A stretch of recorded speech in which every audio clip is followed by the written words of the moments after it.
കെട്ടുകഥ കസേരകളി കഥകളി.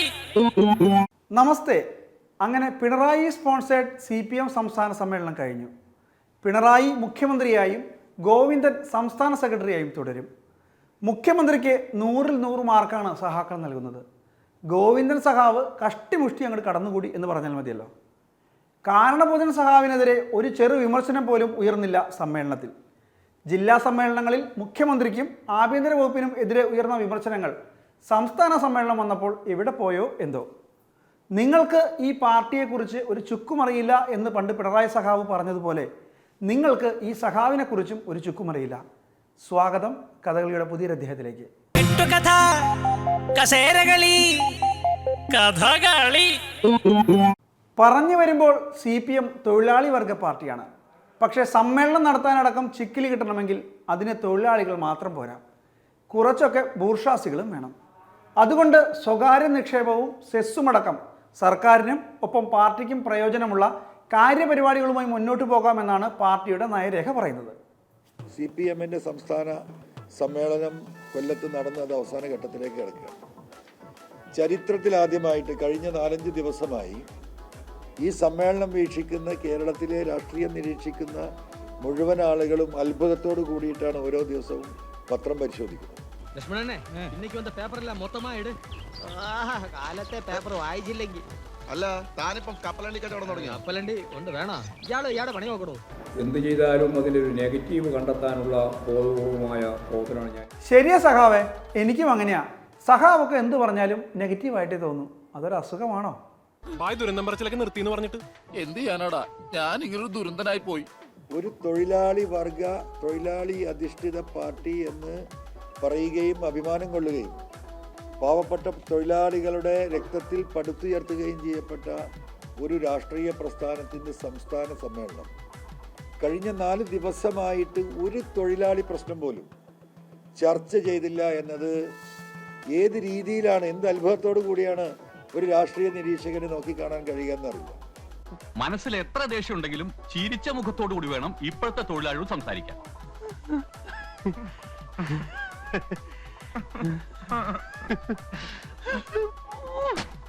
ഇതിലെന്ത് ജനവിരുദ്ധതയാണ് ഉള്ളത്?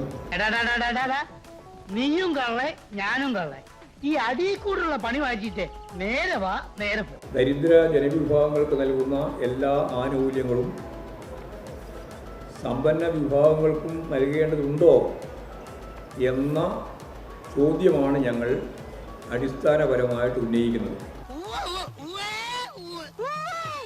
CPM കൊല്ലത്ത് നടത്തിയതുപോലെ ഒരു സമ്മേളനം നടത്താൻ കോൺഗ്രസിന് ജന്മത്ത് പറ്റുമോ എന്നാണ് മരുമകൻ മന്ത്രി ചോദിക്കുന്നത്. ഇനി കോൺഗ്രസ് അങ്ങനെ ഒന്നിന് മുതിർന്നാൽ ക്രമസമാധാന നില തന്നെ തകരുമെന്നാണ് മുഹമ്മദ് റിയാസിൻ്റെ പേടി. അതെങ്ങനെയാണ് നടക്കുന്നത്? സഖാവെ, നിങ്ങൾ കേഡർ, ഇത് വെറും സെമി കേഡർ.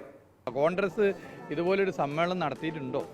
നടത്താതിരിക്കുന്ന നല്ല ക്രമസമാധാനം തന്നെ തകരും. ഞങ്ങളിപ്പോൾ ഒരു ഭരിക്കുന്ന സമയത്ത് ബുദ്ധിമുട്ടാണ്. നടത്തിയുള്ള അവസ്ഥ എന്തായിരിക്കും?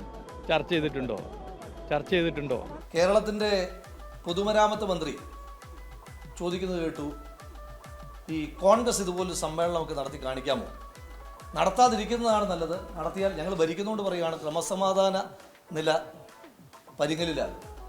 അതിനകത്ത് രണ്ടാമത്തെ ഭാഗത്ത് നിന്ന് തുടങ്ങിക്കഴിഞ്ഞാൽ ശ്രീ പിണറായി വിജയൻ കേരളത്തിൻ്റെ മുഖ്യമന്ത്രിയായിരിക്കുന്ന കാലത്ത് ഒരു ക്രമസമാധാന പ്രശ്നം ഉണ്ടായിക്കഴിഞ്ഞാൽ അതിനെ പരിഹരിക്കാൻ പറ്റാത്ത സർക്കാരാണ് എന്ന് ശ്രീ മുഹമ്മദ് റിയാസ് തന്നെ സമ്മതിക്കുന്നതിനകത്ത് സന്തോഷമൊക്കെ ഉണ്ട്. ഒരു ക്രമസമാധാന പ്രശ്നം ഉണ്ടായിക്കഴിഞ്ഞാൽ അതിനെ ഹാൻഡിൽ ചെയ്യാൻ കഴിയില്ലാത്ത ഒരാളാണ് കേരളത്തിൻ്റെ ആഭ്യന്തര വകുപ്പ് മന്ത്രി എന്ന് ആ മന്ത്രിസഭയിലെ അംഗം കൂടിയായ ശ്രീ മുഹമ്മദ് റിയാസ് തന്നെ പറയുന്നതിനകത്ത് സന്തോഷമുണ്ട്. ചിരിക്കണം. എന്താ ഒരു വലിയ തമാശ പറഞ്ഞതല്ലേ? ചിരിക്കണമെങ്കിൽ ചിരിക്കാം. സാറിന് വിരോധം ഇല്ലെങ്കിൽ ഒന്ന് ചിരിച്ചാ തിരക്കേടില്ല. മതിയോ? CPM-ലെ പാർട്ടി ഘടകം എന്ന് പറയുന്നത് പിണറായി വിജയനെയും മുഹമ്മദ് റിയാസിനെയും പുകഴ്ത്തുന്നവരുടെ ഒരു ഉപജാപക സംഘമാണ്. ഈ കോബ്രാസിന് സ്വയം പൊങ്ങച്ചം പറയുന്നത് തീരെ ഇഷ്ടമുള്ള കാര്യമല്ല. അതുകൊണ്ട് അവർ ഞങ്ങൾക്ക് ശമ്പളം തന്ന് ഞങ്ങൾ കൊണ്ട് പറയിപ്പിക്കും. അതായത് പിണറായി വിജയനും മുഹമ്മദ് റിയാസിനും സ്തുതി പാടുന്നവരെ മാത്രമാണ് പാർട്ടിയുടെ എല്ലാ ഘടകങ്ങളിലും ഉൾപ്പെടുത്തിയിരിക്കുന്നത്. നിനക്ക് അഹങ്കാരം വളരെ കൂടുതലാണ്. അവിടെ എന്ത് പ്രകടമായിട്ടുള്ള മാറ്റമാണ് ഉണ്ടായിരിക്കുന്നത്?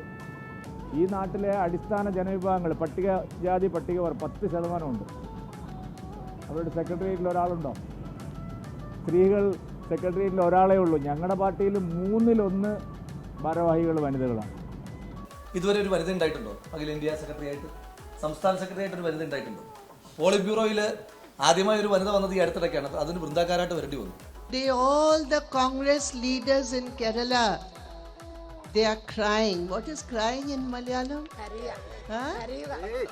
Kariva. കേരളത്തിലെ എല്ലാ കോൺഗ്രസ് നേതാക്കളും കരഞ്ഞുകൊണ്ടേയിരിക്കുകയാണ് ഇപ്പോൾ ഇത് കണ്ടിട്ട്. നെഗറ്റീവായ ഒരു കാര്യവും അതിൻ്റെ പിന്നിൽ പോവാൻ ഈ പാർട്ടി തയ്യാറില്ല. സോഷ്യലിസത്തെക്കുറിച്ചും തുല്യതയെക്കുറിച്ചും സംസാരിക്കുന്ന ഒരു പാർട്ടി, ആ പാർട്ടിയിൽ ഞാനൊക്കെ കരുതിയത് ഒരു 1/2 ഡസനെങ്കിലും സ്ത്രീകൾ കാലഘട്ടത്തിൻ്റെ അനിവാര്യത എന്നുള്ള രീതിയിൽ വരാൻ പോകുന്ന നാളുകളിൽ എല്ലാ സമയത്തും പ്രസംഗത്തിൽ മാത്രമാണ് സ്ത്രീക്ക് തുല്യതയുള്ളത്. അപ്പോൾ അത്തരം ഒരു സാഹചര്യത്തിലേക്ക് ആ പ്രസ്ഥാനം മാറിക്കഴിഞ്ഞിട്ടുണ്ട്. ഞങ്ങൾ പോസിറ്റീവായിട്ടാണ് മുഴുവൻ കാര്യത്തെയും കാണുന്നത്, പ്രവർത്തന റിപ്പോർട്ട് ഉൾപ്പെടെ. ലോകത്തിൽ വനിതാ മുന്നേറ്റം നടക്കുന്നതിന് മുമ്പ് ലോകത്തിൽ ഫെമിനിസ്റ്റ് ചിന്താഗതിക്ക് വലിയ ഊർജം ഉണ്ടാകുന്നതിന് മുമ്പ് AICCയുടെ അധ്യക്ഷനായി വനിത വന്നിട്ടുള്ള സാഹചര്യം കോൺഗ്രസിനുണ്ട്. രാജ്യത്തിന്റെ ഐക്യവും അഖണ്ഡതയും ജനാധിപത്യവും മതേതരത്വവും കാത്തുസൂക്ഷിക്കാൻ ബാധ്യസ്ഥനായ അച്ചടക്കമുള്ള ഒരു പാർട്ടി പ്രവർത്തനം എന്ന നിലയിൽ ഹൈക്കമാൻഡിന്റെ തീരുമാനം ഞാൻ അംഗീകരിക്കുന്നു. ശ്രീമതി വിമലാജിക്ക് എല്ലാ രീതിയിലുള്ള എന്റെ പിന്തുണയും ഞാൻ വാഗ്ദാനം ചെയ്യുന്നു. അവിടെ ആകെ നടക്കുന്ന ചർച്ചകൾ മുതലാളിത്തവുമായി ബന്ധപ്പെട്ടതാണ്. എങ്ങനെ മുതലാളിമാരെ കേരളത്തിലേക്ക് കൊണ്ടുവരാം, എങ്ങനെ ഇവിടുത്തെ മുതലാളിത്തം ഇവിടെ പടുത്തുയർത്താം. ഒരു കാര്യം പറഞ്ഞേക്കാം, ഇത് തന്റെ സ്ഥാപനമാണെങ്കിലും ഒരുമാതിരി മുതലാളിത്തോട് കാണിച്ചാണ്ടല്ല, ഒരുമാതിരി പെറ്റിഭൂഷയെ പോലെ പെരുമാറരുത്. എനിക്കിത് കിട്ടണം. ഇവിടെ ഇപ്പൊ നീ മുതലാളി, ഞാൻ നിന്റെ പണിക്കാരനല്ലേ. എങ്ങനെ ഇവിടെ സംരംഭങ്ങൾ ഉണ്ടാക്കാം എന്നതിലപ്പുറം ഈ നാട്ടിലെ സാധാരണക്കാരായ തൊഴിലാളികൾ അവരുടെ ജീവിതത്തിന്റെ 2 അറ്റം മുട്ടിക്കാൻ വേണ്ടി പ്രയാസപ്പെടുകയാണ്. എന്റെ വായിക്കാത്ത കയറിയിരുന്ന് വിടുവിച്ചാലേ ശരിയാവും. ഇങ്ങനെയൊക്കെ പറഞ്ഞ് ഗോവിന്ദൻ മാഷ് അടക്കമുള്ള സഹാക്കളെ മാനസികമായി തകർക്കാമെന്നാണ് കരുതുന്നതെങ്കിൽ പൊന്ന് അൻവരുക ഇങ്ങക്ക് തെറ്റി. ഇത് ഒരു പ്രത്യേകതരം മാനസിക നിലയുള്ളവരുടെ പാർട്ടിയാണ്. ഒരുതരം പ്രത്യേക മാനസികാവസ്ഥയുള്ള സഹാക്കളാണ്. നിങ്ങൾ അതിൻ്റെ അകത്ത് വിഷം കലക്കാൻ വേണ്ടിയിട്ട് പല കാര്യങ്ങളും ചേർത്ത് വെച്ചാൽ ആ ചേർത്ത് വെച്ചതിൻ്റെ പുറകെ ഞങ്ങൾ പോകുമെന്നും അതിൻ്റെ മാനസികമായ സമ്മർദ്ദത്തിലായിരിക്കും ഞങ്ങളെല്ലാം ഉണ്ടാകുമെന്ന് നിങ്ങൾ ധരിക്കണ്ട. ആദ്യം ഉണ്ടാകേണ്ടതാണ് ഒരു കമ്മ്യൂണിസ്റ്റ് ബോധമാണ്. ഞാൻ ഈ പ്രതിനിധികളുടെ മുഖമൊക്കെ കാണുമ്പോൾ എൻ്റെ മനസ്സിൻ്റെ അകത്ത് ഓരോ രക്തസാക്ഷിന്റെ മുഖമാണ് ഞാൻ കാണുന്നത്. സാർ, അയാളെ നമ്മുടെ പാർട്ടിക്കാരനായി ചിത്രീകരിച്ചാൽ അയാൾ ആരാ? നമ്മുടെ രക്തസാക്ഷി. INSP കാർ മൃഗീയമായി കൊല ചെയ്ത നമ്മുടെ രക്തസാക്ഷി. തെരഞ്ഞെടുപ്പിൽ തോറ്റതിന്റെ ക്ഷീണം ഈ ഒരൊറ്റ രക്തസാക്ഷിയെ കിട്ടുന്നതോടുകൂടി തീരും. കമ്മ്യൂണിസ്റ്റ് മാനിഫെസ്റ്റോവിൻ്റെ ഭാഗമായിട്ട് മാർക്സും എംഗൽസും ചൂണ്ടിക്കാണിച്ച എല്ലാ പിന്തിരിപ്പന്മാരുടെയും ഒരു മുന്നണി കേരളത്തിലെ ഇടതുപക്ഷ ജനാധിപത്യ മുന്നണിക്കും പാർട്ടിക്കുമെതിരായിട്ട് രൂപപ്പെട്ടു വരികയാണ്. ഭൂരിപക്ഷ വർഗീയതയും ന്യൂനപക്ഷ വർഗീയതയും എല്ലാം അതിൽ ചേർന്ന് അവരുടെ എല്ലാം പൊതുശത്രു CPIM ആണ് എന്ന് പ്രഖ്യാപിച്ച് നടന്നു വരുന്ന ഈ പ്രചരണ കോലാഹലങ്ങളെയാകെ നമുക്ക് നേരിടേണ്ടതുണ്ട്. പിന്നെ സംസ്ഥാന സമ്മേളനത്തിൽ സെക്രട്ടറിയെയും സർക്കാരിനെയും വിമർശിച്ചതാണ് ഇവിടുത്തെ ബൂർഷ മാധ്യമങ്ങൾ വലിയ സംഭവമാക്കുന്നത്. സംസ്ഥാന സെക്രട്ടറിയെയും മന്ത്രിമാരെയും ഒക്കെ വിമർശിക്കാൻ വേണ്ടിയാണ് പാർട്ടി ഇങ്ങനൊരു സമ്മേളനം നടത്തുന്നത് തന്നെ. ഇനി അതിൽ വിമർശനം ഉണ്ടായില്ലെങ്കിലാണ് ആ സമ്മേളനത്തിന് എന്തെങ്കിലും പ്രശ്നമുള്ളൂ. സംസ്ഥാന സെക്രട്ടറിയെ സംബന്ധിച്ചും ഗവൺമെൻറ്റിനെ സംബന്ധിച്ചും എല്ലാം സ്വാഭാവികമായിട്ടും സമ്മേളനത്തിൻ്റെ ഭാഗമായിട്ട് വിമർശനങ്ങൾ ഉയർന്നു വരേണ്ടതാണ്. ഉയർന്നു വരുന്നു എന്നുള്ളത് തന്നെയാണ് ഞങ്ങൾ കാണേണ്ടത്. എന്നാൽ നിങ്ങളിപ്പോൾ ഉദ്ദേശിക്കുന്ന പോലെ എന്തെങ്കിലും ആ രീതിയിലുള്ള വിമർശനങ്ങൾ, നിങ്ങൾക്ക് പറയാൻ ഉദ്ദേശിക്കുന്ന രീതിയിലുള്ള വിമർശനമൊന്നും ഞങ്ങളെ സംബന്ധിച്ച് ഉയർന്നു പോകുന്നില്ല. സംസ്ഥാന സെൻറ്റർ നല്ല രീതിയിൽ പ്രവർത്തിച്ചു എന്ന് തന്നെയാണ് സഖാക്കൾ പറഞ്ഞു വന്നത്. ഒരു സ്വേച്ഛാധിപതിയെ പോലാണ് പ്രസിഡന്റ് ഇക്കാര്യത്തിൽ പെരുമാറിയത്. പ്രതിപക്ഷത്തോട് പോട്ടെ, സ്വന്തം മുന്നണിയിൽപ്പെട്ട അംഗങ്ങളോട് പോലും ആലോചിക്കാനുള്ള സാമാന്യമര്യാദ കാണിച്ചില്ല. കേരളത്തിൽ പട്ടികജാതി വകുപ്പ് കൈകാര്യം ചെയ്യുവാൻ പോലും പേരിന് പോലും പട്ടികജാതി വിഭാഗത്തിൽപ്പെടുന്ന ഒരു മന്ത്രി ഇല്ലാത്ത സാഹചര്യം കേരളത്തിൽ ഇപ്പോഴുണ്ട്.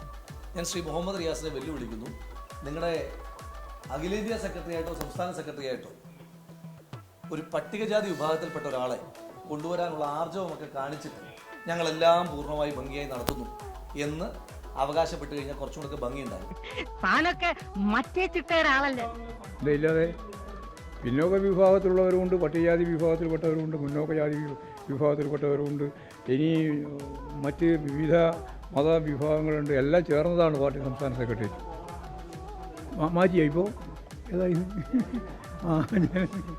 നിങ്ങൾക്കെല്ലാം വെറുതെ വേറെ ഒന്നുമില്ലാതിരിക്കുമ്പോൾ ഓരോ ചോദ്യം ചോദിക്കാൻ വേണ്ടിയിട്ടാണ്. അത് ആളല്ലേ, ആകെ 17 ആളല്ലേ ഉള്ളൂ. എല്ലാ വിഭാഗത്തിൽപ്പെട്ടവരുമുണ്ട്. നാവ് കൊണ്ടുള്ള വീശലല്ല രാഷ്ട്രീയ പ്രവർത്തനം. ഓക്കെ, കഥകളി. ഈ ഉള്ളവനും ഇല്ലാത്തവനും തമ്മിലുള്ള അന്തരമൊക്കെ ചർച്ച ചെയ്ത് സംസ്ഥാന സമ്മേളനം കഴിഞ്ഞപ്പോൾ പാർട്ടിയിൽ കിട്ടിയവനും കിട്ടാത്തവനും തമ്മിലുള്ള അന്തരം കൂടി. ചതിവ്, വഞ്ചന, അവഹേളനം 52 വർഷത്തെ ബാക്കി പത്രം എന്നാണ് സഖാവ് എ പത്മകുമാർ FBയിൽ പോസ്റ്റിട്ടത്. 9 വർഷം കഴിഞ്ഞ വീണ മന്ത്രിയെ സംസ്ഥാന സമിതിയിൽ ക്ഷണിതാവാക്കിയപ്പോൾ 50 വർഷം കഴിഞ്ഞവരെ തേച്ചാൽ ആർക്കായാലും സഹിക്കാൻ പറ്റുമോ? ഒരിക്കലുമില്ല. ഒരു കമ്മ്യൂണിസ്റ്റ് പാർട്ടി മെമ്പർ അയാൾക്ക് എന്തെങ്കിലും അഭിപ്രായങ്ങൾ പാർട്ടിക്കകത്ത് പറയാനുണ്ടെങ്കിൽ അത് പാർട്ടിക്കകത്താണ് പറയേണ്ടത്. അതാണ് ജനാധിപത്യ കേന്ദ്രീകരണ തത്വം. എൻ്റെ ഭാഗത്തു നിന്ന് അതല്ലാതെ ഫേസ്ബുക്കിനകത്തൊരു പോസ്റ്റ് കൊടുത്തു. ആ ഫേസ്ബുക്ക് പോസ്റ്റാണ് ഇപ്പോൾ മാധ്യമങ്ങളെല്ലാം കൂടെ ആഘോഷിക്കാൻ വേണ്ടിയിട്ട് ഇറങ്ങിത്തിരിച്ചിട്ടുള്ളത്.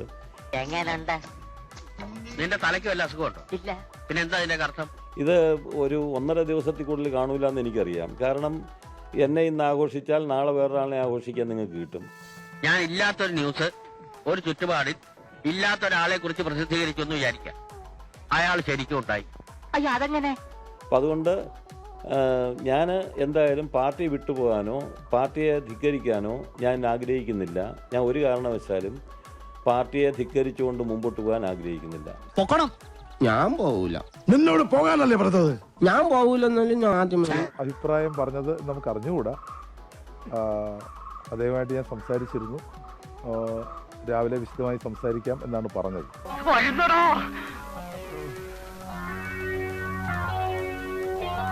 അല്ലെങ്കിൽ നാളെ ആവട്ടെ. അദ്ദേഹത്തോട് സംസാരിച്ചതിന് ശേഷമാണ് നമുക്ക് കാര്യങ്ങളിലേക്ക് പോകാൻ പറ്റും. എന്തായാലും അദ്ദേഹം പത്മകുമാർ പത്തനംതിട്ടയിൽ പാർട്ടിക്ക് വലിയ സംഭാവന നൽകിയിട്ടുള്ള ആളാണ്.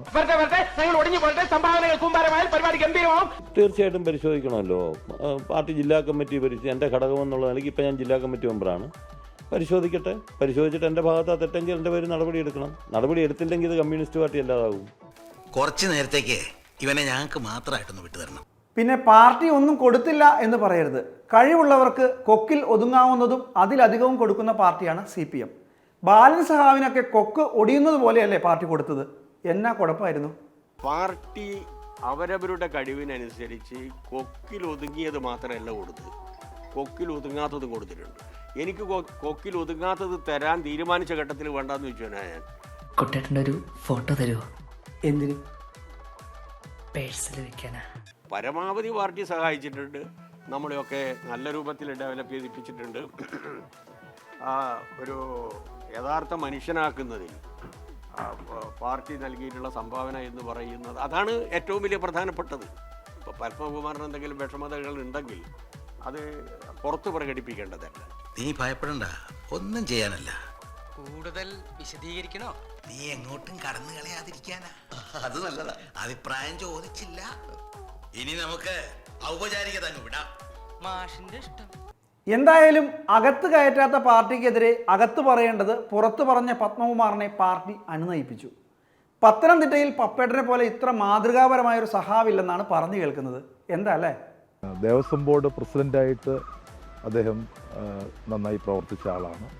ഇപ്പോഴും പാർട്ടി ഞങ്ങളെല്ലാം ഒരു ടീമായിട്ടാണ് പത്തനംതിട്ടയിൽ പ്രവർത്തിക്കുന്നത്. വളരെ മാതൃകാപരമായ പ്രവർത്തനമാണ് അദ്ദേഹം നടത്തുന്നത്. കേരളത്തിലെ മറ്റേതെങ്കിലും ഒരു പഞ്ചായത്ത് ഇതുപോലൊരു വൃത്തികെട്ടവനെ നന്നാക്കിയെടുത്തതിന്റെ പാരമ്പര്യമുണ്ടോ? മാത്രമല്ല ഇപ്പോൾ വിജ്ഞാന പത്തനംതിട്ട അതിൻ്റെ മുഖ്യ സംഘാടകൻ എന്ന നിലയിൽ ഡോക്ടർ തോമസ് ഐസക്കുമായി ചേർന്ന് അദ്ദേഹം വലിയൊരു പ്രവർത്തനം, അതിപ്പോൾ കേരളത്തിനാകെ മാതൃകയാവുന്ന പ്രവർത്തനമായി മാറിയിരിക്കുകയാണ്. ആ നിലയിൽ വലിയ സംഭാവനയാണ് അദ്ദേഹത്തിൻ്റെ ഭാഗത്ത് നിന്ന് ലഭിച്ചുകൊണ്ടിരിക്കുന്നത്. ഞാൻ അന്നേരം ഉണ്ടായ വികാരത്തിൻ്റെ അടിസ്ഥാനത്തിൽ ആ അഭിപ്രായം പറഞ്ഞു. അത് കഴിഞ്ഞപ്പോൾ അങ്ങനെ പരസ്യമായി പറയുന്നത് ശരിയല്ലല്ലോ എന്ന് തോന്നിയപ്പോൾ അത് പിൻവലിച്ചു. എന്തരാണെന്ന് അറിഞ്ഞൂടാ.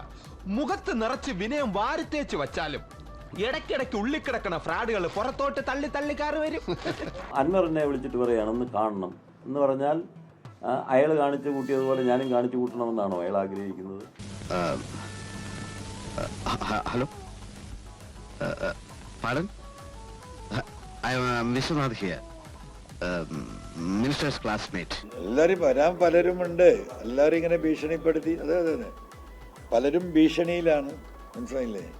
പലരെയും എന്താ പറയുക, ഫോണുകൾ വാച്ചിങ്ങിലാണ്.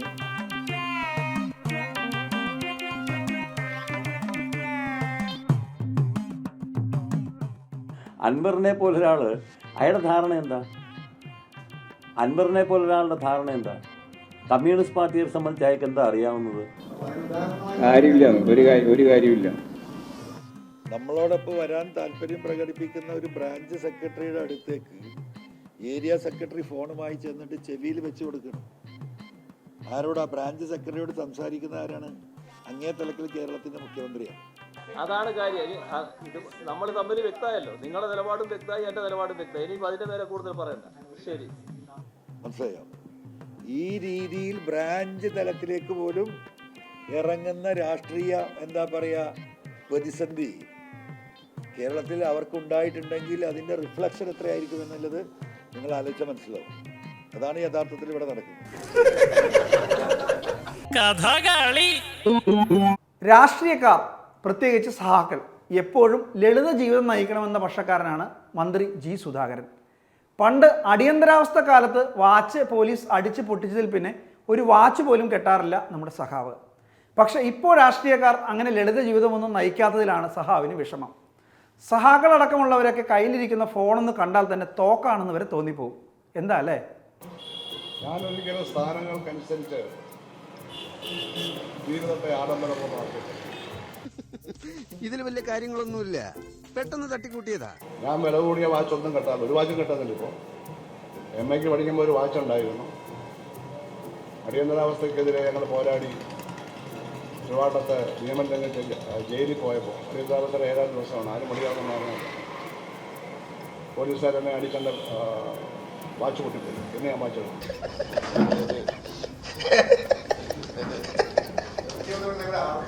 അതിനൊന്നും രാഷ്ട്രീയ പ്രവർത്തകർ പ്രാധാന്യം കൊടുക്കേണ്ടതാണ്. സാധാരണക്കാർക്കാവാം. പറ്റുമോ കേട്ടോ? അതൊന്നും നല്ല പ്രധാനം. ലളിതമായി ജീവിക്കുക രാഷ്ട്രീയ നേട്ടം. ജനങ്ങളുടെ പ്രതിനിധികളാണ്. അവർക്ക് വരുമാനം ഉണ്ടാകാം, ഉണ്ടാകാതിരിക്കുക. ഉണ്ടായാലും ഉണ്ടായില്ലെങ്കിലും സാധാരണക്കാരെ പോലെ ജീവിക്കുക. ഇപ്പോൾ കേരളത്തിൽ അങ്ങോളം ഇങ്ങോട്ട് സഞ്ചരിച്ചാൽ നമ്മൾ ശരാശരി രാഷ്ട്രീയക്കാരുടെ ഒരു രൂപം ഞാൻ പറയാം. അലക്കി തേച്ച് വടിവത്ത വേഷപ്പാൻറ്റോ ഉടുപ്പോ മുണ്ടോ എന്നും ആവും. പിന്നെ കയ്യിലൊരു താക്കോൽ കൂട്ടം കാണിച്ചത് പിന്നെ ഇങ്ങനെ കറങ്ങിക്കൊണ്ടിരിക്കും. ഇനി കയ്യിലൊരു വലിയ മൊബൈലായിരിക്കും, തോക്ക് പോലൊരു മൊബൈൽ, അല്ലെങ്കിൽ പാക്കറ്റിലേക്ക് ഇങ്ങനെ പകുതി മുന്നോട്ട് വെച്ചത്. ചില സ്വർണ്ണാഭരണങ്ങളെ കയ്യിലണിയും. ചില പ്രസംഗിക്കുമ്പോൾ അതിങ്ങനെ എടുത്ത് കാണിക്കും. ഇങ്ങനെ കാണിക്കും. ഇങ്ങനെയുള്ള സംസ്കാരം ഇവിടെ വന്നു. അപ്പോൾ ഇങ്ങനെ ജീവിക്കണമെങ്കിൽ പൈസയുടെ വീട്ടിൽ നിന്നാണ് പൈസ ഉണ്ട്. വീട്ടിൽ നിന്നുള്ള പൈസ ഉണ്ടെന്ന് ആരും ജീവിക്കുക രാഷ്ട്രീയക്കാർ. എല്ലാത്തിനൊരു സമയമുണ്ട് ദാസ. ഇനിയൊരു പാട്ടാണ് പുതുപ്പള്ളി MLA ചാണ്ടി ഉമ്മൻ്റെ പാട്ട്. പ്രത്യേകിച്ച് ഒന്നും പറയുന്നില്ല, കാണുക, കണ്ട് വിലയിരുത്തുക. കേൾക്കുമ്പോൾ ആൾക്കാരുടെ മനസ്സിൽ കുളിര് കൊരുന്ന ഒരു ഐറ്റം ഉണ്ട്. പാടട്ടെ? പാട്.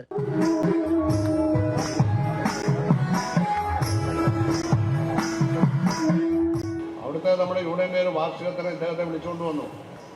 രാത്രി 11 മണിക്ക് കോരി ചൊല്ലുന്ന പഴയ കവിത ചൊല്ലുകയാണ് പുറത്ത്. ഒരു 10,000 ആളുകളാണ് കൊടയും പിടിച്ച റോഡിൽ മൊത്തം നിൽക്കുകയാണ്. ആ കവിത അദ്ദേഹം തന്നെ പാടുകയാണ്. നല്ല ഘനഗംഭീര ശബ്ദത്തിൽ പാടും അദ്ദേഹം.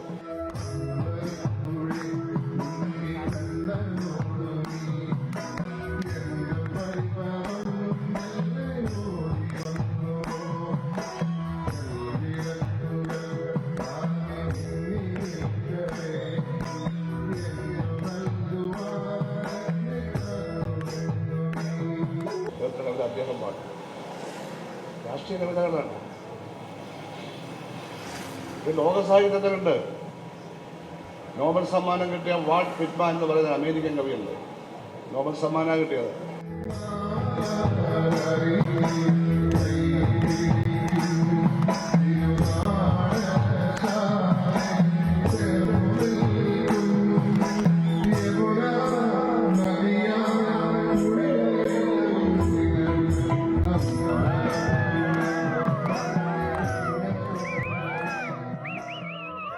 സംസ്ഥാന സർക്കാരിൽ നിന്നും 11 ലക്ഷം യാത്രാബദ്ധ വാങ്ങുന്ന KV തോമസ് കേന്ദ്രമന്ത്രി നിർമ്മല സീതാരാമനെ കാണാൻ ഡൽഹിക്ക് പോയി. ആശാ വർക്കർമാരുടെ സമരമടക്കം നടക്കുന്ന സമയത്തായിരുന്നു യാത്ര. സ്വാഭാവികമായും പത്രക്കാർ മാഷിനോട് ചോദിച്ചു, എങ്ങനെ ഉണ്ടായിരുന്നു കൂടിക്കാഴ്ച? ആ മറുപടി ഒന്ന് കേൾക്കണം. ബത്ത കൊടുക്കണം എന്ന് പറയുന്നവർ പോലും ബത്ത ശത്രുക്കളായി പോകും. എന്നാ പിന്നെ ചായ മാത്രം ആക്കണ്ട, ഓരോ കുറ്റി പുട്ടും കൂടി പോരട്ടെ.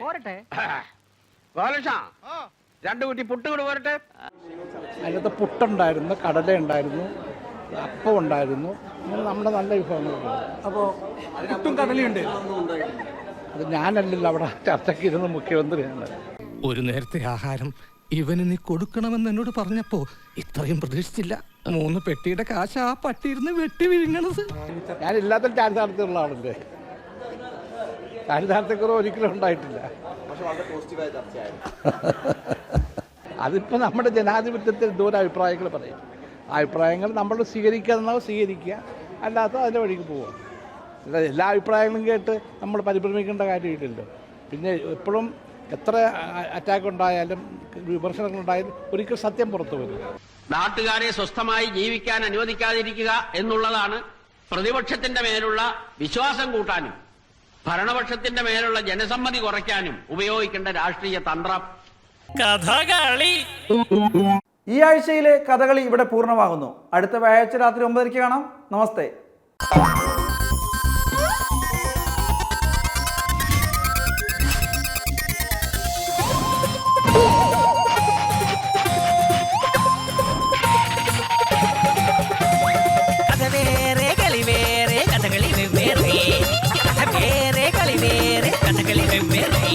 ഇച്ചിരി നേരം പരിവാരം വന്നിരുന്നാട്ടെ.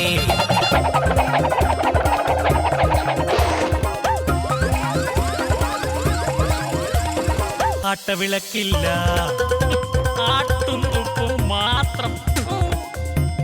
തിരശീലയില്ല, ശീലങ്ങളേ ഇല്ല.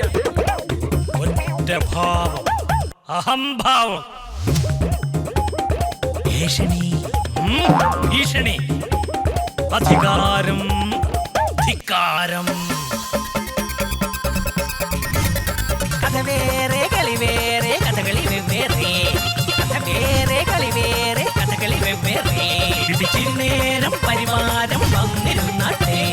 കെട്ടുകഥ, കസേരകളി, കഥകളി.